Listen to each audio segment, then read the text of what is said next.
عليكم ورحمة الله وبركاته.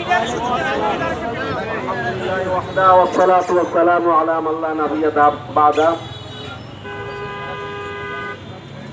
আজকে ওলামায়ে কেরাম জুলাই বিপ্লবের পরে রাস্তায় আসতে হবে, রাস্তায় নেমে ইমামরা আন্দোলন করতে হবে, এটা আমাদের কল্পনাতেও ছিল না।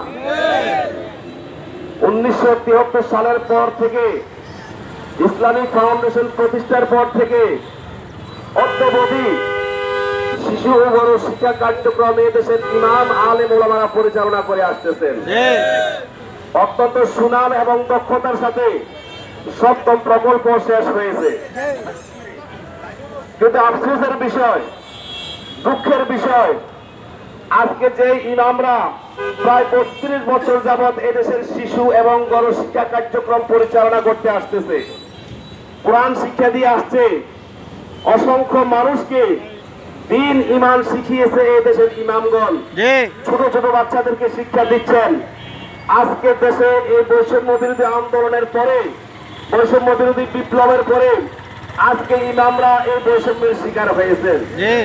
সেই ইমামগণ গত 32 বছর এই দেশ এবং জাতির সেবা দিয়ে আসছেন, এই দেশ এবং জাতির খেদমত করে আসছেন, এই দেশের অসংখ্য মানুষের সেবা দিয়ে আসছেন এবং দেশের প্রত্যেকটি ক্রান্তিকালে, প্রতিটি দুর্যোগে এদেশের ইমামরা সর্বাগ্রে ভূমিকা পালন করেছেন।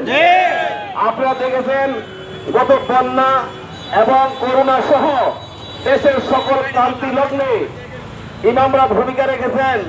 দেশ যখন সন্ত্রাসী এবং জঙ্গিবাদে বিপর্যস্ত অবস্থায় ছিল, ইমামরা প্রত্যেকটি মিম্বরে বসে এই জঙ্গিদের বিরুদ্ধে কথা বলে দেশের মানুষকে সাহস জুগিয়েছেন এবং জঙ্গিদেরকে দেশ থেকে বিতাড়িত করেছেন।